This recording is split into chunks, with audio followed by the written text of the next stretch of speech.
Okay. Hello and welcome to the February Ask an Ombuds lunchtime webinar. We are recording this so that we can post it on our website later with closed captioning added. You can see that we've got the chat feature open. If you have questions come up during the webinar, please don't hesitate to add them via chat. That is kind of how we will do it. So I think in the future we might be able to do hands raised, but for this, if you can type in your question by chat, we'll try to pause, check questions now and then, and add. My name is Rose Spidell. I'm one of the Senior Education Ombuds with the Office of Education Ombuds, and today joined by Sam. Sam, do you want to introduce yourself? Yes, hello everybody. I'm Sam Blazina. I'm a regional senior education ombuds here in the east side of the mountains. Thank you for joining us today. Excellent. So just briefly, if you're joining us, you probably know who we are, Office of Education Ombuds. We're a small state agency. We're situated under the governor's office, independent from school districts and OSPI, but here to serve as a resource for families, community professionals, and educators on navigating our K-12 public school system, resolving concerns and problems when they come up, and engaging in discussions around policy for how to reduce opportunity gaps and make sure our public schools are accessible for all kids. So without delay, Sam, do you want to give us a preview of what we've got already prepared for today? Yes, absolutely. We're going to be answering a question that we received from a parent, and how can a student with autism connected with ABA services through the student's IEP? And we have quite a few questions we're going to try to address today about harassment, intimidation, bullying. So what is HIB? And what are the policies and procedures for addressing HIBs in school? What can families do if they believe a student is being bullied or harassed? When should families expect that the school will investigate complaints of harassment or bullying? What can families do if their child is accused of bullying or harassing others? And what can be done to help reduce bullying and harassment and support safe school climate? Great. And again, and thank you. I see someone is using that chat feature. Thank you very much. And so do that throughout. We have an additional question to add. It's about ESY, extended school year services. How do we document the likelihood of regression? That's a great question.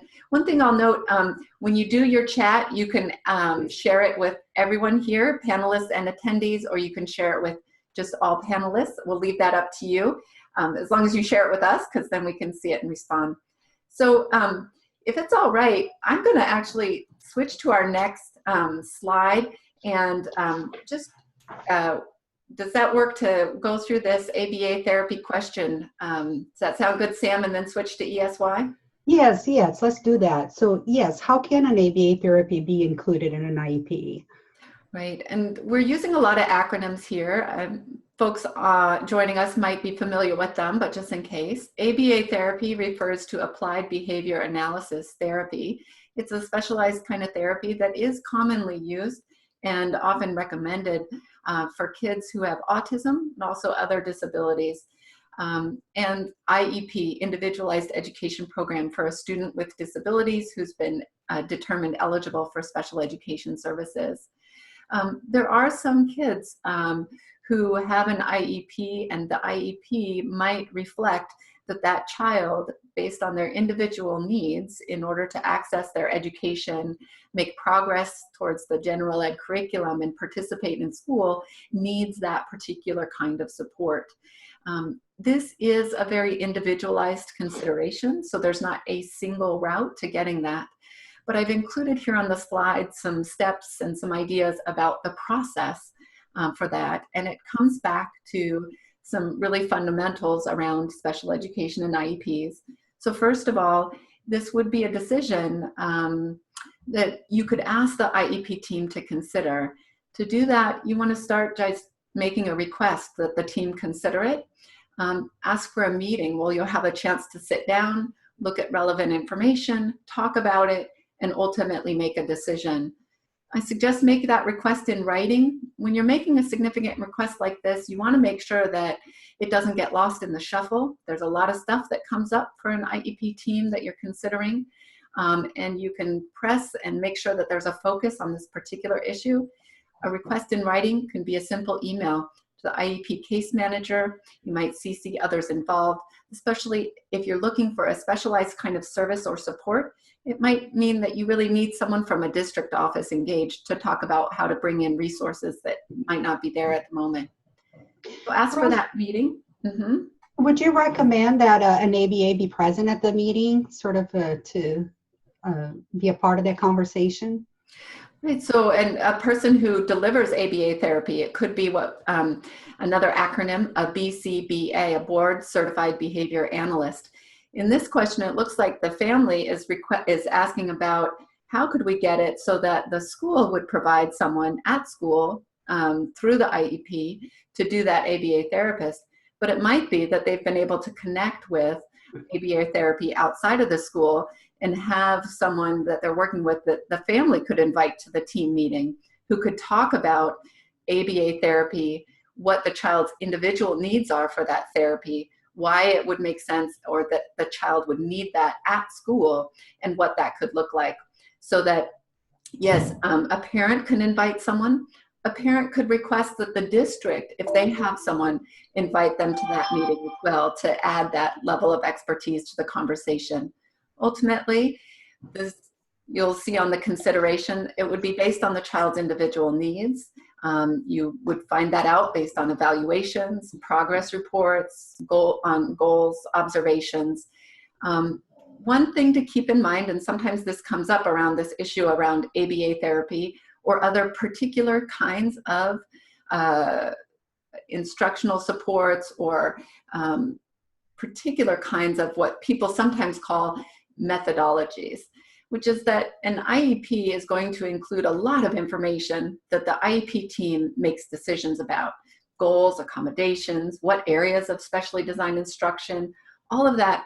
Those decisions are made by the IEP team based on the student's needs. But there is a piece of it, right, that's not in the IEP. The IEP says this is where we want to get in a year, but it doesn't say specifically this is the curriculum the teacher's going to use to help the child get there. It generally does not specify what they call a methodology. And so sometimes people will say, look, ABA therapy is one kind of methodology, and it really is up to the special ed teachers, up to the district to figure out what methodology is going to work to allow this student to make progress, to receive what they call a FAPE, a free appropriate public education.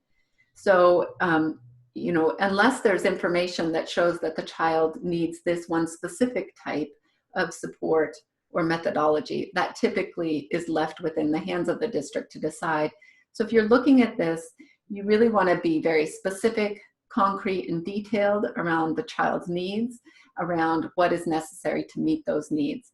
So I hope that's helpful. At the end of the day, I do have over here at the process to watch for and ask for, if you need to, a written notice after you've had that conversation that reflects the request that a parent has made, the team's consideration, and the decisions and reasons for that.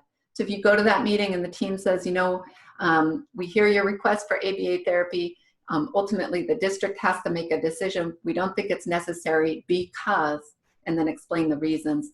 At that point, you could reflect, decide what you want to do next, and options include, you know, informally circling back or looking out at your potential formal dispute resolution options.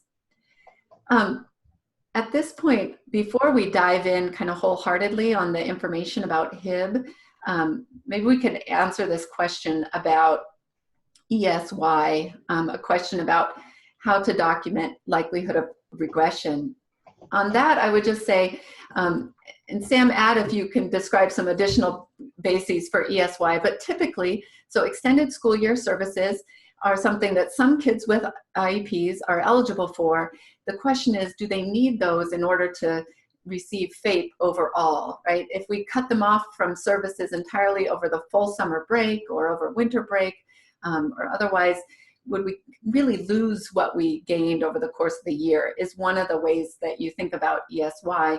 That's where the term regression comes in, which is, are they going to regress, fall so far back behind, and take so long to recoup, to get back to where they were, that we would really lose what we gained if we don't continue services over long breaks, including the summer. You know, documenting the need for that, there have been some reminders of some time periods that are really helpful time periods to pay attention, which are, you know, right before like the long winter breaks and right after, right before spring break and right after. Asking the teacher to pay close attention, make sure they're taking that data at that point so you can figure out, is this a child who does experience significant regression? Take time for recoup. And another area too, Rose, I'd like to add that not only with academics, however, it could be social and emotional skill set. So if they were to lose, a student were to lose some of those skill sets during the summer, or there's some regression in the beginning of the school year, would have to recap all of those skills again. That could also be part of the conversation in terms of ESY. Absolutely, right? And so just like you said, Sam, it could be social skills, it could be behavior issues. What you do, and I think the idea is that you actually look at goal by goal on the IEP, and you look at whether in this goal area, do we have concerns about regression and recoupment. So it might be that a student would qualify for ESY in some, but not all of their goal areas. And you certainly don't want to limit it to academic areas. You want to think, especially if that student has social emotional goals, adaptive goals, you look broadly. And the general frame is this a child who needs ESY in order to receive FAPE? And so regression recoupment is not the only way that a child qualifies, but really looking at those individual needs. So we have a follow-up question about compensatory education. What I'd like to do, if it's all right, is put a hold on that one. I'll put a star on my notes and then dive in a little bit to some of these HIB questions. Just before we do that, are there additional questions you want to put on our radar for as we go along? If so, please go ahead and use that chat feature. I think we have one person on the phone. In theory, I'd say you could email us, but I think it's a little tough to keep our eyes on both of those. So feel free to follow up with us afterwards if you had further questions. But at this time, I'll just say, use that chat if you'd like. We'll continue to the prepared questions and come back to this one about compensatory ed as a possible remedy if a child has been in an inappropriate placement. All right. All right, so moving along, what is HIB? What is harassment, intimidation, bullying?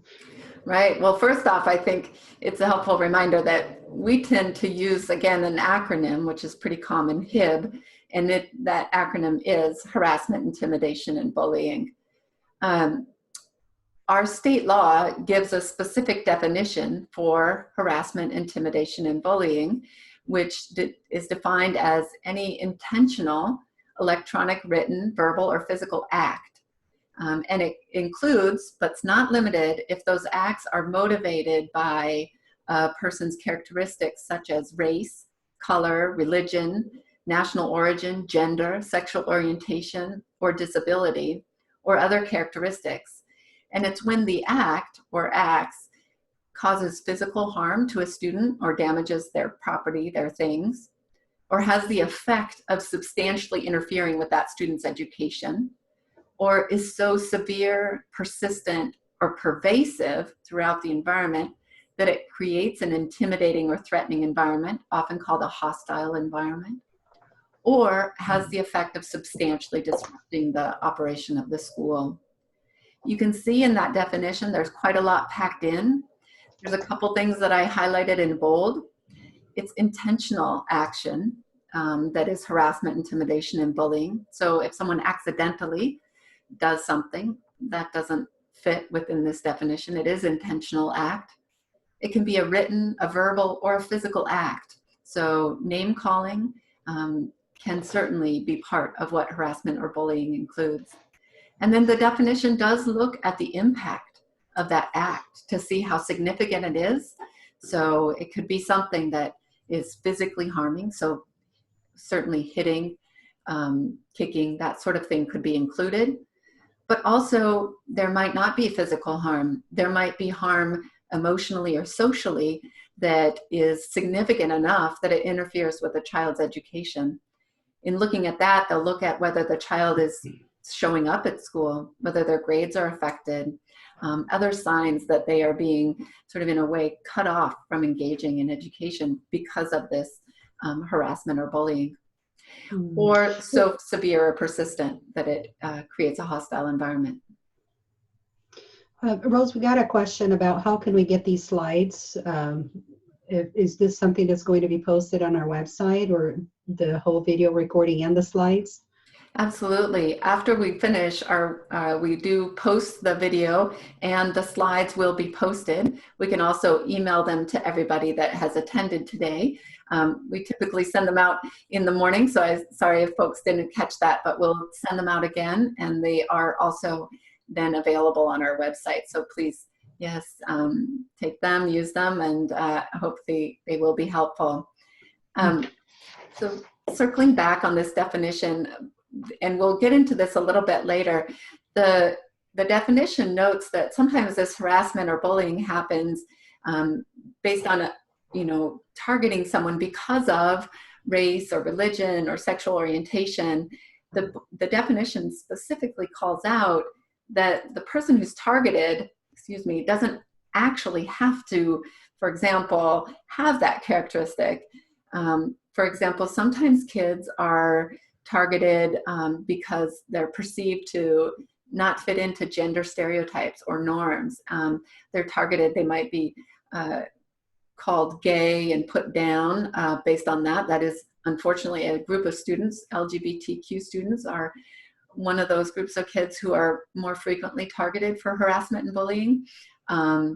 And it might be that that student is gay or lesbian, transgender. It might be that they're not, but they're perceived as they are and targeted and put down as though they are. And in that case, it still falls under this definition. So what's the common understanding of bullying? Yeah, so I added this because if we look at that definition from our state law, it is, it's pretty extensive. It includes a lot, right? Mm-hmm. But I think sometimes it leaves you with a sense that, for example, it says any intentional act that physically harms a student, right? So could that that could include students are outside, they get in a fight and someone punches another student, right? It's an intentional physical act that harms another student. Let's say they throw their backpack down and get in a fight. Is that bullying? Is that harassment?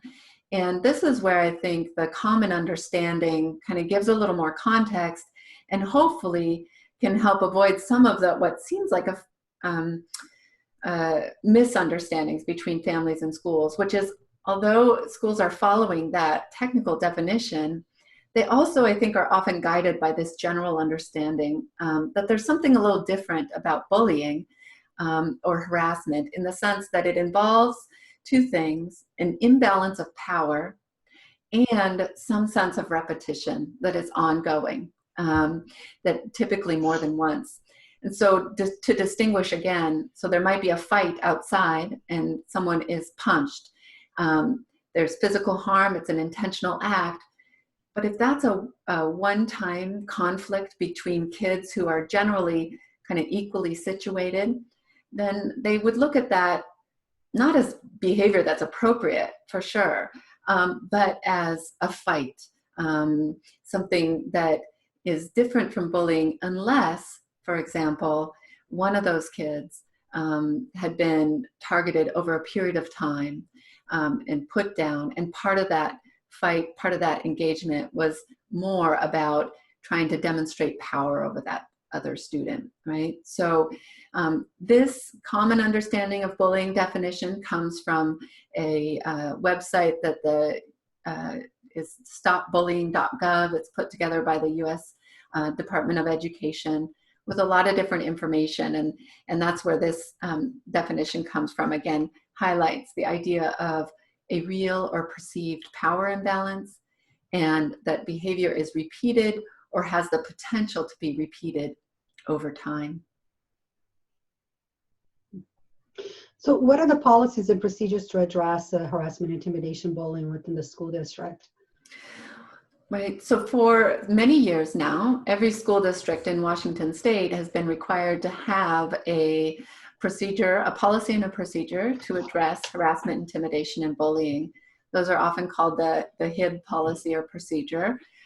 There's a state model policy and procedure that a lot of districts have the model that they've adopted. Many have some that look very similar with some differences. But every district has specifically an anti-harassment, intimidation, and bullying policy and procedure. It includes that definition that we shared of what HIB is.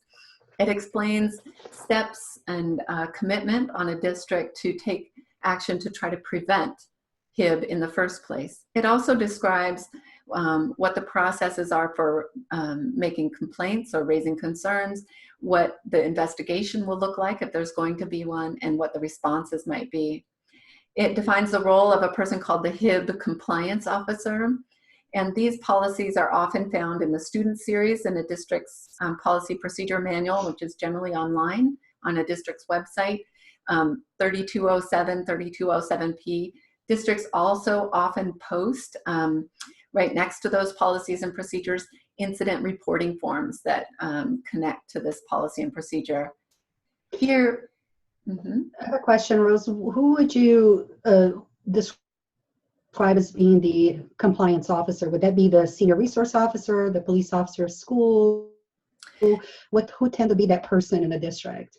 Yeah, the HIB compliance officers, I don't know if I've ever come across it being a school resource officer. It's generally someone within the school district administration. It sometimes is someone who is also in charge of different things like student support services or teaching and learning. Sometimes it's someone who's situated in a district's human resources department. Every district must identify a person who's responsible for serving in the role of the HIB compliance officer.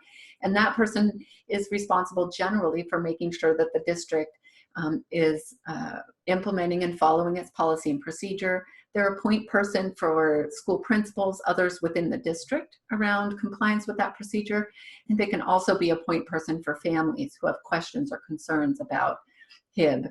Every district reports the name and contact information for their HIB compliance officer to our State Office of Superintendent of Public Instruction, OSPI. And OSPI maintains a list on their website of all of the HIB compliance officers for every district. And if you just Google OSPI, the name of your district, HIB compliance officer, you should get that list pop right up and be able to find them. Oh. Thank you. Yeah, and there's another contact person for the second policy that's listed here on this slide, which is a non-discrimination policy and procedure. I want to be sure to include this because in addition to a HIB policy, every district is required to have a process, a policy and procedure for addressing complaints of discrimination that have not been resolved. And because HIB can include harassment, which can include discriminatory harassment, then if that is occurring and it's not resolved, families also have the option of taking a look at their district's non-discrimination policy and procedure, which should describe a process for informal and formal complaints. It also would include information about the option if a discrimination complaint is not resolved to a person's satisfaction at the district level. There's an option to appeal to our state OSPI in the Equity and Civil Rights Department. Also, families can bring concerns regarding discriminatory harassment that's unresolved to the U.S. Department of Education Office for Civil Rights. Those non-discrimination policies and procedures are also generally in the student series. Would school have other policies and different kinds of harassments? Yeah, so there's a little bit of a historical context here, but a lot of school districts still might have a separate policy and procedure to deal with sexual harassment. And naturally, that would be included under HIB. It would also be included under non-discrimination. But before 2006, our state laws specifically addressed sexual harassment within the K-12 public schools and talked about making sure that school districts address that. In 2006, the state legislature gave some additional oversight responsibility to OSPI to look at all different types of discrimination in our K-12 public schools. And so then they developed rules and regulations around discrimination on the basis of race, religion, disability, gender, sexual orientation, etc., including discriminatory harassment. And so then you'll find general non-discrimination policies and procedures. You also find some school districts still have a separate sexual harassment policy and procedure. Additionally, recognizing that there are some additional particular issues that come up for young people who are transgender and or non-conforming with gender. Districts sometimes, some districts have adopted policies and procedures regarding transgender students, making sure that their rights to privacy are protected and access. And I did see one district had not adopted a separate policy, but had detailed additional procedures regarding protecting the rights of transgendered students. So those might be additional places to look.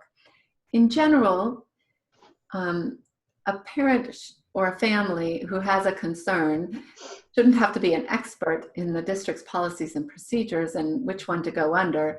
Certainly, you can ask the folks at the school or at the district. The key thing is to share information and raise concerns. It is, though, sometimes families will feel like they have hit a roadblock or they're not sure what direction to take. And in that situation, knowing where to look, knowing that you can go right online yourself and find your district's policies and procedures can help identify some possible next steps. It can help check in about what to expect and what you can be watching for from the school. Rose, if I may add, if you're looking it up, what I have found most often they're under board of directors for the school boards. If you go under school board policies and procedures, under a student handbook. So look for a student handbook. That's what I have found most of these policies. Not every school website is made the same, so they may vary a little bit. Some of them are a lot easier to find, but usually the rule of thumb, go for that school board, and it's under there. So exactly. So if you look up a school district website, on the front you'll see different tabs. A lot of times they'll have the school board tab. Click on that. Underneath there, there'll be a link for policies and procedures.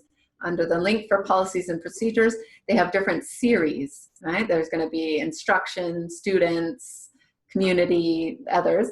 These policies we're talking about are under the student series. And if you ever have a difficult time finding a district policy and procedure, you can hopefully contact the district. You can also send us a quick note. We can help you track those things down. But hopefully you'd be able to get those policies. Also should be able to get them by making a request from a school or at the district office. So that'll bring us to what should you do if you believe. Yeah, so, and I just want to acknowledge for folks, it sounds like we have a little bit of disruption in our internet connection for Sam out there in Ellensburg. I hope folks are still hearing okay. Let us know if you're having troubles. What to do if you think a child's being bullied or harassed. You know, some of these things, they're obvious. We don't have to restate them. As a parent, as a family member, as an educator, someone who cares about kids, you're going to tune into this. It's, you know, the first thing is listening to the child, observing them, trying to really understand what's going on, what's been happening, right? And I think when you're thinking about, is this a one-time thing? How big is this issue? Then here's some of the questions that we can kind of ask kids to help ask kids, and also check in with teachers, other adults at the school, the principal.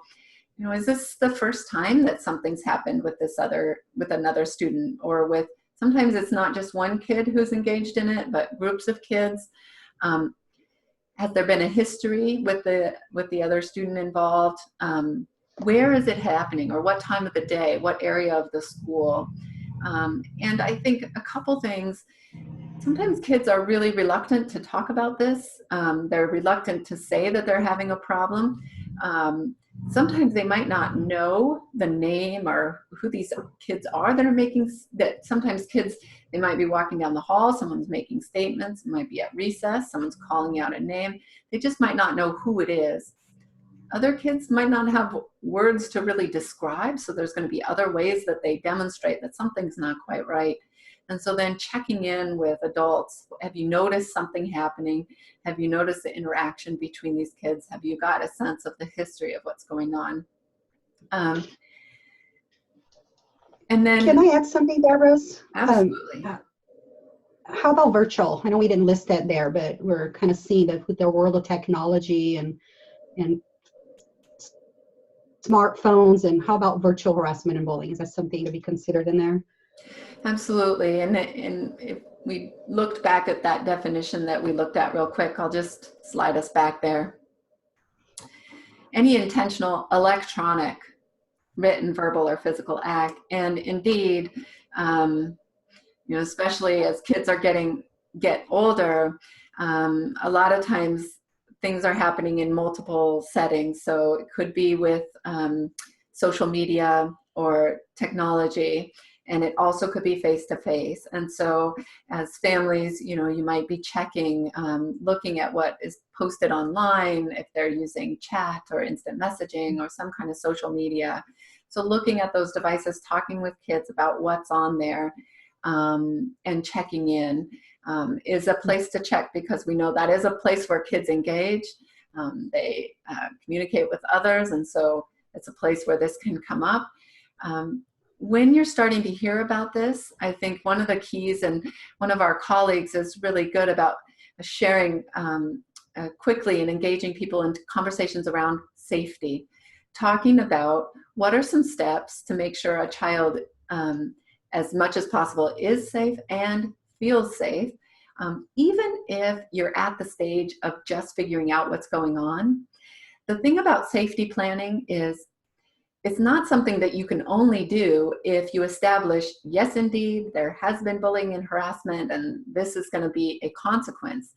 Actually, safety planning is not necessarily about consequences. It's about looking out, adding some supervision in different places where there's been an issue, paying some close attention, identifying someone that the student can go to during the school day, someone who can check in with them, and a plan to make sure that communication is even more open. Because sometimes one of the things that happens when we get a call from a family is that sometimes things have been going on for a while at school. Things kind of going back and forth. Kids may be thinking, I can tough it out, I can handle it. And then it builds up and somehow it comes out. And so sometimes when a family first hears from their child about what sounds like bullying and harassment, the child may have already been experiencing it for quite a while. So at that point, a family naturally feels a lot of worry, fear, concern for their child's safety, and want to see immediate steps kind of to make sure, if it's a particular identifiable other student, can we get some separation between the two for a while we figure out what's going on? If it's happening in a particular place within the school, in the hallway, at recess, outside, can we add some adult supervision for a while, attention to that area? And what's the communication plan? So those are some steps if you find out you think a child's being bullied or harassed.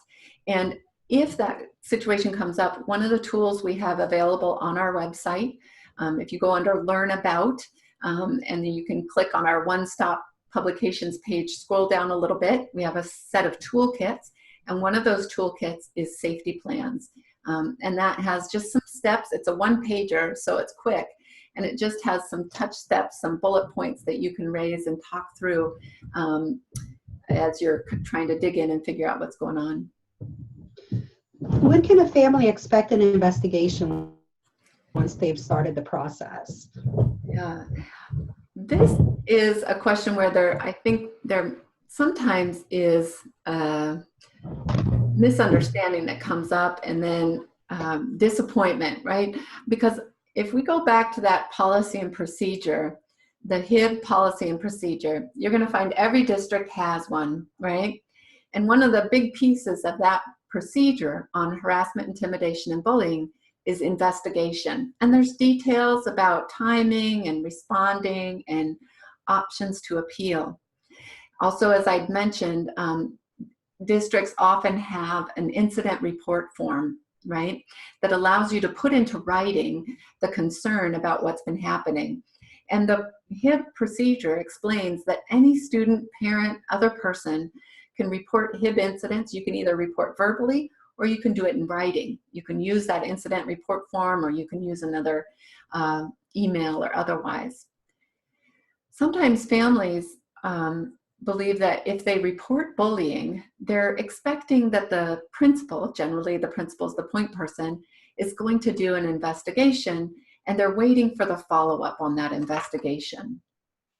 And that is a time to check for understanding about what's going to happen next, because when you look at the HIB procedure, what it explains is, indeed, all staff are responsible for taking those reports and acting on them right away, first trying to resolve in the moment.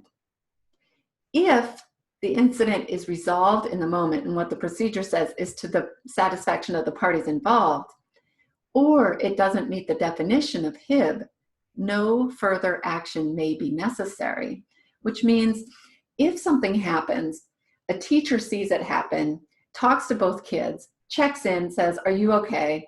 They say, "Fine." Maybe the next day they check in, "How are you doing?" "Fine." The teacher might be looking at that and thinking, this was a problem. I'm glad I was there to stop it. Things are okay. It might be that a week later, same kid, outside, teacher's not there, doesn't see it, something happens.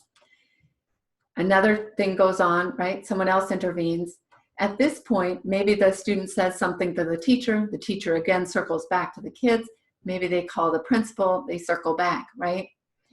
From the kids' perspective, especially if it continues down the line, they might be thinking this wasn't resolved, or certainly when their family hears about it, they'll be thinking, wait a minute, that wasn't resolved because it happened again. But it might have been that the teacher's perception sense was, it seems to be resolved, I'm not seeing this happen right here anymore. And so they might not be making a formal written report of it, and the principal might not be initiating a formal investigation. If the parent's waiting on that and expecting it to happen, you can get some real frustration built up. And so what I would encourage is check in, be clear, ask specifically, is this a time when you're going to do an investigation? What's that investigation going to look like? When would I expect to hear from you? Will I get a phone call, or would you send me a written letter to tell me about the investigation? Don't be afraid to ask those specific questions, because they can hopefully help avoid some misunderstanding or some frustration in this process. And note that the procedure explains that reports of unresolved, severe, or persistent bullying and harassment will be investigated. So sometimes a question is, should I do the incident report form? This happened one time, I don't know if it's ongoing. Well, if you do the report form, and if that is the only time, well, good, that's great. If you do the incident report form and it does continue, then having done the written report at least allows people to look back and say, oh, this has been going on. We see this back a month ago, and now we're seeing it again come up. And so I would encourage families not to hesitate to use your district's incident report form, but also check in, ask specifically, is this a time an investigation is going to be done? If not, why not? If so, what's that going to look like? And if you're concerned that it is going on and there hasn't been enough attention to it, take another look at that procedure. You can check in, you can reach out to the HIB compliance officer and reach up those steps within the district.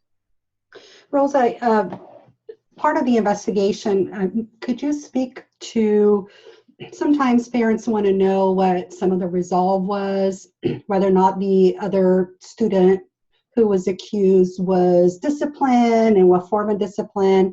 Can you give a brief description that what that would look like in terms of student privacy and how much schools would actually disclose? Yes, this is a question we commonly get because schools have obligations to all of the students there to protect the privacy and confidentiality of their education records, right? And so we call the federal law that protects privacy and education records the FERPA.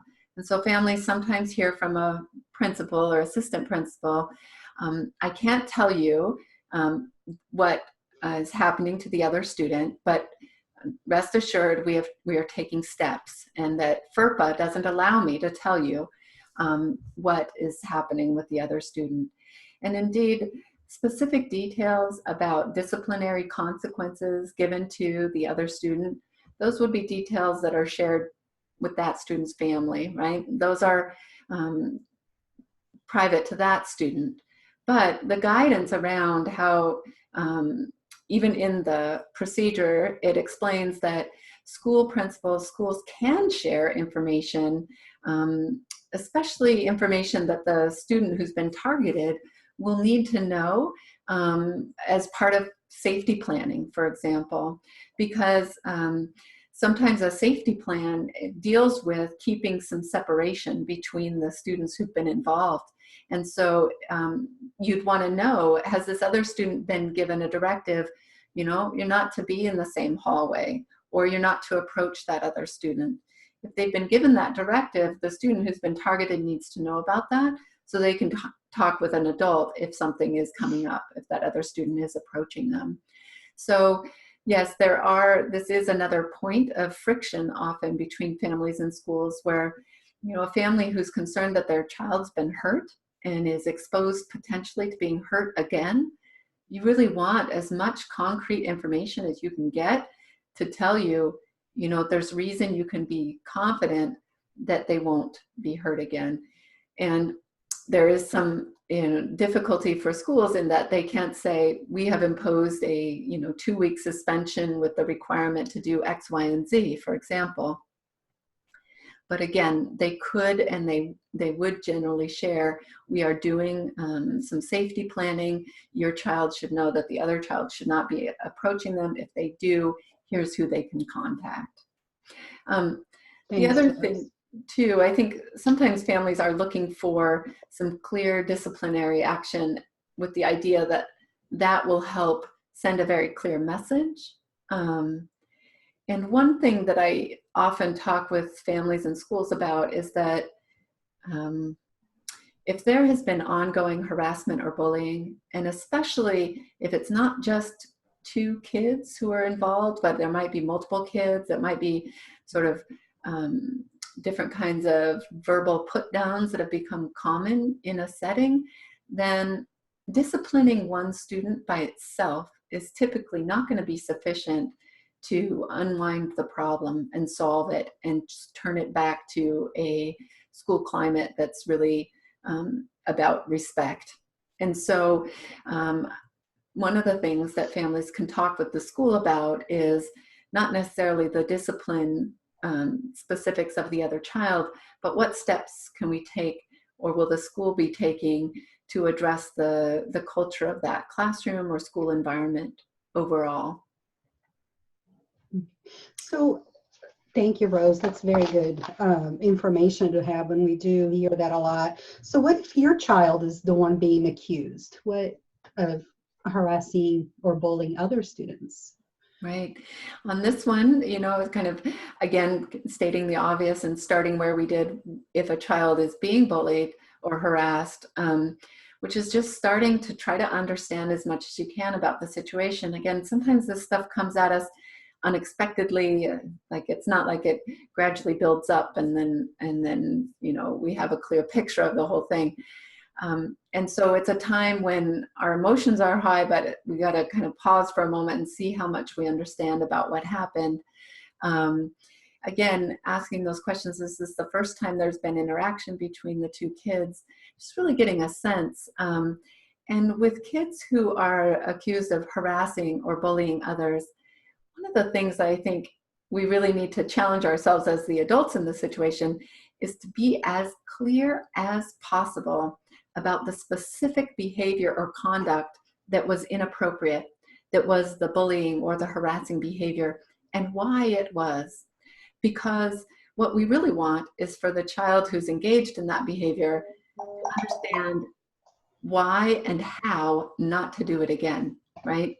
And if we just say, you know, you've been bullying them, you have to stop bullying or you have to stop harassing, that doesn't really give a child the concrete information they need. Something like these kinds of statements are unwanted and they make this other child feel uncomfortable. These kind of actions that you're taking are inappropriate because, right? So you're really being concrete with a child who's been accused of inappropriate behavior. And then again, kind of circling back to that idea, you know, I think schools are working hard and families are working hard to push and encourage schools to think about disciplinary consequences that teach kids even as they impose those consequences. And then thinking about if indeed we're talking about bullying and harassment, that is a situation where there's been this imbalance of power, there's been targeting of another student, right? And so there's harm involved, and how do you repair that? One caution is that sometimes the person who's accused of bullying and harassment wants to say, well, I'll apologize, let me meet with them, I want to tell them that I didn't mean it. And when it really has been a situation of bullying and harassment, that kind of getting the kids together is generally not recommended. Because again, going back to that common understanding of bullying and harassment, you're really talking about a significant power imbalance. And requiring the student who's been targeted to sit down face to face doesn't help address that and can kind of make it worse. And so they might write a letter, which then can be taken by the person as they will. They might do other things to think about what is the culture of respect within this school that I can start to shift, you know? Can I stand up and say to myself, that's not okay? Can I let other kids who may have been involved say, that's not cool, right? So there are different ways. I don't want to ignore that sometimes a parent will hear from their kid or from the principal, your kid's been bullying and harassing this other student, and they'll think, really? Because I don't see what you're describing as fitting this definition of bullying and harassment. And that's where, again, this should be a process where you have the opportunity to circle back, ask, what is the concrete behavior? Talk to me about your definition. What do you mean by that? And then be clear about what the school proposes as consequences. A lot of times families are concerned. We have kids in elementary school all the way up through high school who families get the call, your child has been sexually harassing someone. So then they'll have something in their child's student record that suggests that the child was sexually harassing another kid. And so sometimes parents will say, even if it's only a one-day suspension, for example, there still is this note in their child's file that says sexual harassment. And because that can mean so many different things to so many different people, that's a time when families often want to follow up and say, I'd like you to be really clear. Let's be sure that we're looking at behavior that fits that definition. And if not, you know, looking at that process, including appeal options to address what happened. That's great information, Rose. So what are some of the things we could do to reduce HIB and support the schools? We have about 12 minutes and we have a couple of chat questions to answer. Yeah, you know, this is, we could have a multi-day conference and then circle back another year on this. These are just some things to keep in mind and to think about. I think there's things to circle back to when there is an individual incident of harassment or bullying that comes up. There are also things to be thinking about long-term. So one is just making sure there's a clear policy that's, for the most part, you know, because it's been quite a number of years, every district required to have a HIB policy and procedure that's there. There's a question though, is it clearly posted? Do people know what it is? Has it been translated for families that speak languages other than English? And do people have a shared understanding of what it is? What is bullying, right? If we all sat down and read that definition from the statute, we might walk away with some different ideas. And so getting concrete, talking about examples, what is, what isn't. And what does it mean if it's not bullying? Again, a fight with a punch, that's not okay. But if it's not about an ongoing imbalance of power, it might not be bullying. It's still not okay. We received a question, Rose. Yeah. Where could we find these policies that are not school district that would be under IDEA, perhaps? Yeah, let's pin that one and do that with the compensatory ed. So we'll go through this slide and then we'll circle right back to that because I think we'll have some good time to do that. So on bullying and harassment, as with so many things, we might think we're sharing each other's understanding, but let's check, right? So check to see there's a clear policy, that people have the same understanding of what it is. And then for folks in schools, checking to see that and working on a clear and consistent response. That giving a clear and consistent response depends on folks getting training. And again, that shared understanding of what bullying and harassment means also that involves some training, right? I think every year, typically, schools will kind of, with their staff, review the anti-harassment policies and bullying, checking in with families. I know schools host events with families, review this kind of stuff, also with kids, giving kids the language to understand, you know, what's going on and how to report concerns and how to resolve it if they can. And then I think overall, one of the things we haven't talked a whole lot about, but the unfortunate reality is that there are kids who are more frequently targeted for bullying and harassment. And sometimes it becomes so prevalent that it almost just goes under the radar. And two groups, again, we talked a little bit earlier about kids who are transgendered or LGBTQ are quite often targeted because I think we still have a fair amount of stigma and bias in our general culture that shows up in our schools. Recently, we've had a lot of public discussion around issues of immigration, race and ethnicity. Those things show up in our schools. Another one that has been longstanding, unfortunately, is for kids with disabilities. They might look a little bit different than some other kids. They might act in ways that are unexpected. And so that difference often singles them out for targeting. Difference that's assumed to be less than. And so when we come up against those places where students are perceived as different, are perceived as weak, they can end up being targeted. And again, sometimes it's a very direct targeting from one student to another, and sometimes it's more general, it's more pervasive. Comments about, you know, who's that dumb kid? You go into the special ed room, you go into the special room. There's different ways that it comes out, and to be totally frank, I'm not up on them. I'm not up on all the language of the kids, but that's something that as families and educators, we have to stay on top of, because that can build a culture and a climate where kids feel more and more isolated and less safe. And what we have to work on is building a climate of respect and appreciation for differences, awareness of that. So kids themselves are going to be able to stand up and say, not okay here, and that teachers recognize that and stand up for it. So that's our big charge overall for our schools, that at the end of the day, the public schools are a place for all kids, and we've got to build that safe environment. So Sam, I notice we do have 7 minutes left. We do have those follow-up questions that we're going to touch on now. Just before we dive into that, I'll throw it out there. Any last questions, follow-up questions, concerns around HIB? If you have them, use these next minutes to plug them into chat, and we'll jump over to these questions about compensatory ed, special ed or IDEA policies, etc. Does that sound good? Sounds good. All right. So the question earlier was, is compensatory education, or can compensatory education be a result, something that a child would get if the child had been in an inappropriate placement?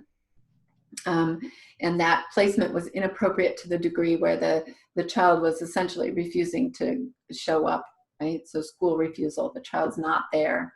And when a child is not there, they're not engaging in instruction. There often will be obviously complex situations, maybe some different perspectives or disagreements over what is the cause or the reason for the child not being there. Is it something in the hands of the child or the family? Is it something about the placement itself that's so inappropriate that the child, you know, wouldn't be able to be expected to be there and engage? Compensatory education is something that sometimes comes up in the realm of special education, and particularly if a parent makes a formal citizen complaint or makes a request for a due process hearing. What can happen in the complaint process, OSPI investigates.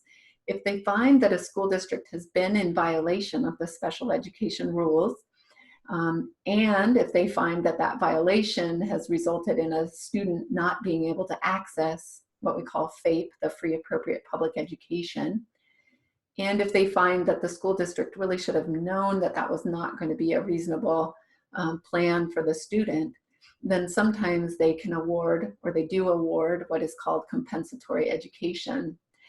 It can be helpful to take a look at the way that it's addressed in the decisions that OSPI has issued to specific complaints. And those are all posted online. If you go to OSPI Special Education, click on Dispute Resolution. If you look under Citizen Complaint, there's a question, where do I find these decisions? And you can click that link. There's also decisions on due process hearings. Those explain that compensatory education is what they call an equitable remedy. It means it's not something you get as of right. There's not a specific calculation for it. It's really this question of, did a student not get access to the free appropriate education they needed? Should it have been clear that the plan put out there and the placement offered really wasn't designed for them to get access based on their individual needs? And then in some of those cases, compensatory education is a remedy. But again, I'd encourage to take a look at some of those decisions because they will spell that out. Where to find the policies. So here it's the reference to the IDEA policies. That's the Individuals with Disabilities Education Act. That's the federal law that provides special education for eligible students. What happens is each state develops their rules. So Washington State special education rules or regulations are in what we call the WAC, W-A-C, Washington Administrative Code. They're all online. If you look WAC, W-A-C, 392-172A, then you should pull up what they call the chapter. So it's WAC 392-172A. You can pull it up and all of our state special education rules are right there. If you look at it, I always look at the view that shows me the complete chapter. You can link from one section to a next. You can do control find and look for things. The WACs, I don't believe, include something about, they might reference compensatory education, but I'm not entirely sure. That would be something to do control find. They definitely describe and define extended school year services, ESY, so you can take a look at that. Again, those are all online, available under the WACs. So how did we do? Are there any, I don't see further follow-up questions. This is your last chance, 2 minutes remaining. We will be posting the PowerPoint online. We can also send it out via email. And what we would ask for you to do for us in response is when we send it out, we're gonna send you the survey link. Please click on that. It's real quick. Give us your feedback. And then the video will go up, but it takes a little bit because Stephanie adds closed captioning before she posts it. Thanks, everybody. Thank you, Rose. This has been very good information. Yeah, thanks so much for joining us. We're out of time for today, so watch for the follow-up email. Please do the survey and look later on our website for the video and the PowerPoint materials.